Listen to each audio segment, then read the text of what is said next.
I've done up until now, it was all for nothing.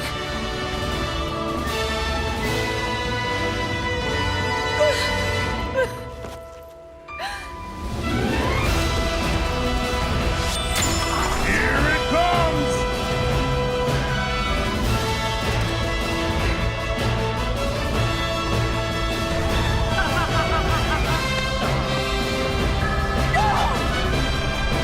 You must save her, my daughter.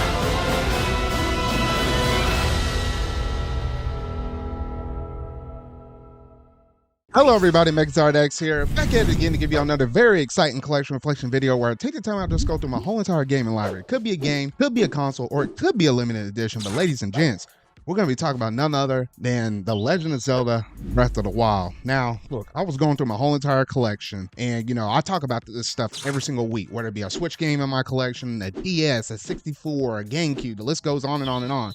And I'm kind of surprised that I had not talked about Breath of the Wild just yet. And I think this is probably the best time to talk about it, because literally in roughly about a week from now, we're going to be having the latest Nintendo Direct, and it's going to be focused all on the Nintendo Switch 2. And, you know, with us ushering a brand new era, it gets a lot of people to reflect on what did we have previously. And for a lot of people, for the Nintendo Switch, a lot of people might trace all their memories back to this being like one of their very first few games on the Nintendo Switch system, with it being a launch day title though. So you know what? In today's collection reflection video, I'm just going to give you my overall thoughts, fond memories that were associated with it, and with it being a launch day, that kind of coincides with everything that was Switch related though. So you're going to get a lot of different memories from me in this one particular video right here, but we might as well go ahead and get started up on this mug. But if you hadn't already done so, make sure you're going to hit that like button, go ahead and hit that subscribe button, and that bell to stay up to date on all things video game related I feel like talking about and discussing. And if you're curious to want to support the channel just a little bit more, and feel free to hit that join link down below. But without any further ado, let's go ahead and jump straight up into this video.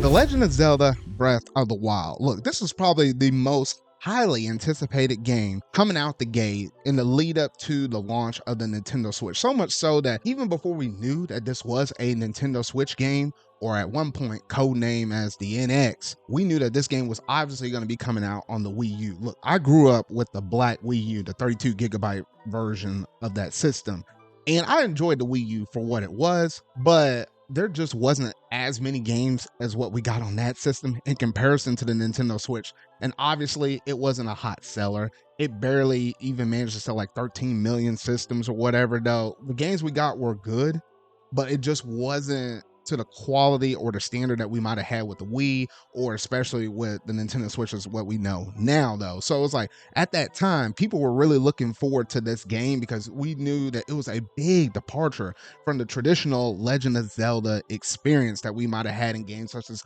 Skyward Sword or Twilight Princess, or if you go all the way back to the 64 era with Ocarina of Time or Majora's Mask, because they were breaking the traditional formula in terms of like the linear strategy with it, and you being able to traverse all of these different dungeons, and they just blew this sucker up. They said it was going to be an open world experience. I even think back to those Nintendo E3 presentations where they showed off Breath of the Wild just a little bit here and there though. I remember Miyamoto messing around with it on the Wii U gamepad and just talking about it and stuff, and it always seemed like a pipe dream. It's like, can Zelda even pull this mess off and almost reinvigorate what it means to be an open world experience, kind of in the similar avenue of how like Mario 64 managed to bring us into the modern world of 3D gaming from all the stuff that happened prior with the Super Nintendo console. So it was like, I don't know how this is going to turn out, but it seems very ambitious.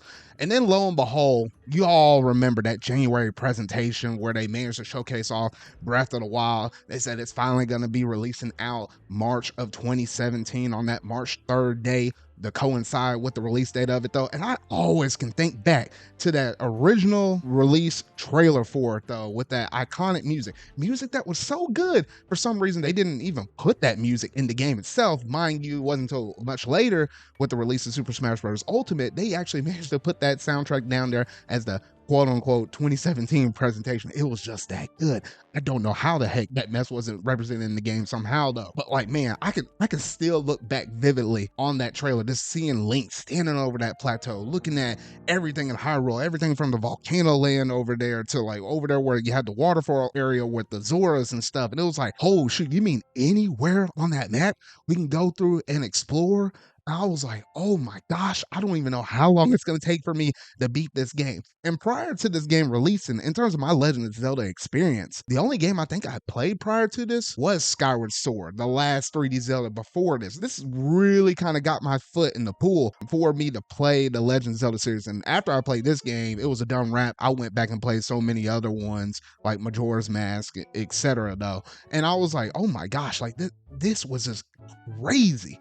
Just thinking about this open world experience though. And I was like, you know what? I was really hyped through the moon for this thing. So much so that even whenever they said, hey, we're going to have a limited edition and a master edition that kind of coincide with it. The limited edition and master system were very similar. The only differences was the master edition, you managed to get like a Legend of Zelda sword, little pedestal little thing that was included with it, and you had all the goodies from the limited edition one. But I think the differences was like limited edition was like $100 and the master edition was like roughly around 130-ish. So me being a college student at the time, I was like, money was already a little bit tight, but I did have just enough to manage to go over there and pick up the limited edition. It was sold out, mind you. I remember going vividly to my Target to buy not only just a Switch system on launch, but somehow Target said, hey, we got some extra limited editions for Breath of the Wild, and I managed to have that sucker. It's still sitting in my display area with all my amiibos and stuff. Man, that's like one of the best limited editions. Like the box on that, it even has a whole different texture. I'm getting a little too deep up on that though. But literally, I remember that experience very vividly, walking in my Target and getting that game. And I remember just booting it up, just firing up my Switch, getting through all of the infrastructure up on it. It was very simplistic UI, but definitely much snappier than the Wii U. I remember booting it up and I was like, oh, okay, they start you off on that great plateau. And I was like, oh, okay, this is kind of like the little tutorial-ish area. You might have spent no more than an hour, 3 hours at most, or you're just trying to do everything on that plateau. But I think roughly for me to get in and out, it was like roughly about an hour-ish, give or take. And I remember just going through the little areas and stuff, learning how to use like all your different rune artifacts and stuff, and being able to figure out what the heck is going on with Link. Like this dude literally wakes up out of a coma. Dude's like halfway naked, ain't no clothes, no armor, no nothing. You're not used to Link waking up like that. You're at least used to wearing some kind of a shirt at least. Not just going out there and literally almost in that birthday suit. Mind you, they did manage to give that dude some kind of pair of shorts though. Not sure how though. But literally no sword whatsoever, no master sword, no nothing. You literally have to go around and pick up a branch and use that to start beating up on some enemies. I was like, what the actual heck? You have to be so resourceful in this game because not only could you pick up, find different things in order to be able to like combat or find your way through this brand new Hyrule that we're experiencing, but it's also the fact that you had the weapon degradation system, which when you think about that, it's like, okay, you can be whipping that tree branch around X amount of times before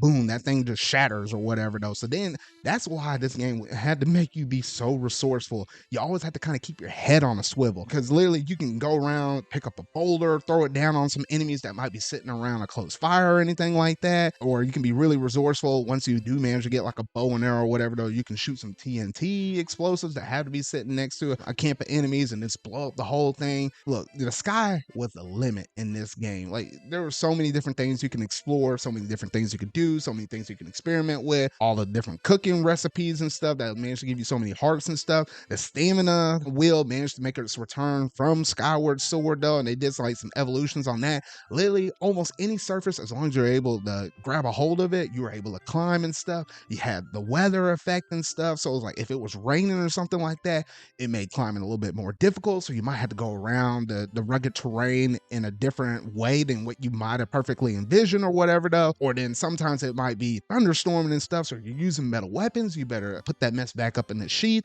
and use like some bokoblin weapons or something like that, stuff that didn't conduct electricity though, because technically leave it out there too long and a bolt of lightning will actually hit it. But you could also play play around with that system just a little bit more and be fighting the enemy, strategically throw a weapon out right before the bolt of lightning to come and had the lightning hit some enemies, and you can use that to take out different people. There are so many different ways that you can approach this game. And I think when I was sitting down and playing this game, I felt like from beginning to end with the main story, it roughly took me about 60 hours to beat this. And then when you put on there the extra DLC, which the DLC was nothing crazy, but it did give you a little bit of something extra to do, a little bit more challenging. I think that was like an extra 20 hours I put up in there. So when it was all said and done, I put about 80 hours worth of experience up on here though. And you know what? I love this game. And I do like the fact that they were a little bit more experimental when it came into regards, hey, we're going to test the waters out and break the traditional Zelda convention and do something open world. Yes,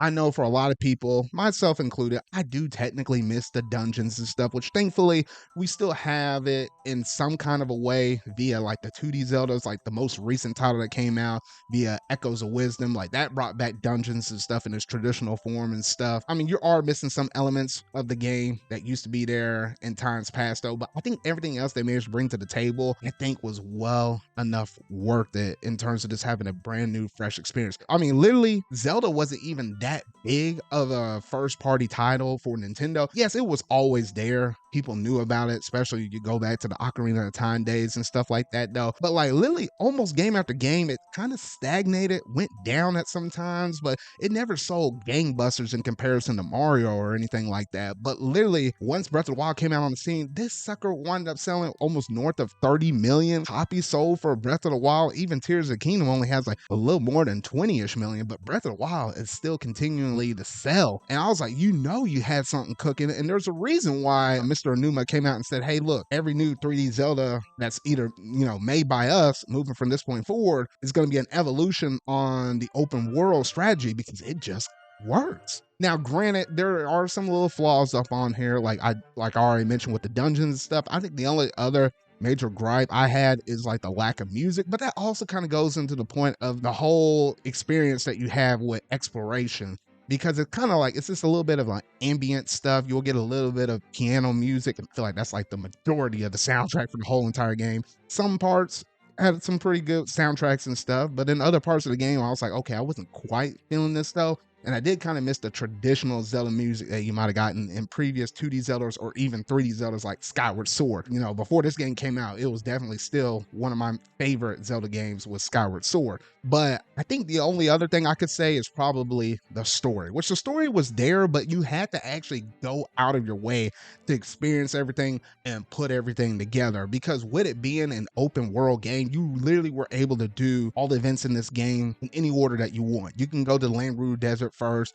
you can do some stuff in Faron Woods, you can do some things up in Eldin Volcano, or you could be really brave and say, you know what, forget all of this mess. You can go straight to the final boss as soon as you manage to get off the Great Plateau if you want. If your skills are good enough, you have a good enough amount of equipment, you can basically almost end the game right then and there and challenge Calamity Ganon right there. So it was like, it left a lot of power to the players. And this is honestly an experience I probably will never ever forget. And I think that's one of the reasons why Breath of the Wild is probably going to stand out to a lot more people versus something like a Tears of the Kingdom, because the fact that it was the first to break the convention and it was a fresh experience for the Legend of Zelda series though. So overall, I love this game from start to finish. I know everybody can play this game and remember it for certain elements though. And for a lot of people, their experience is going to be totally different from someone else's experience, which I think that's part of the beauty and part of the charm that's within this game, is the fact that everybody's going to have a drastically different experience with this thing. And that just makes, you know, gaming within just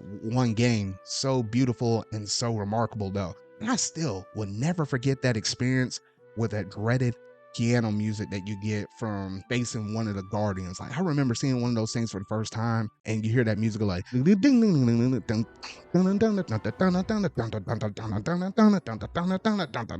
oh my gosh, that got my heart racing quite a few number of times. I was just running, ducking behind trees, ducking behind like ruined parts of the building and stuff like that. I was like, oh freaking shoot. Like, I was just trying to get out of harm's way every single time. Eventually you'll face enough of those things to where you finally figure out, oh, you can parry all of those shots from the Guardians with a well-timed, shield blast, and reflect that stuff back at the Guardian, or run up to him with your sword or whatever you happen to have in your hand as a weapon and slash at their arms. That keeps them from moving around though. But it's just little things like that, trying to figure out how to overcome big major obstacles. I think that just make this game so special and so unique though. But that's just some of my experiences from the Legend of Zelda Breath of the Wild though. But y'all gotta let me know about your experiences for Breath of the Wild down in the comment section down below. Are you one of those few people, I would say that was probably a little bit closer to a Nintendo diehard like myself, where you were able to get this system very close to launch, either on launch day or maybe within the first month or even the first few months?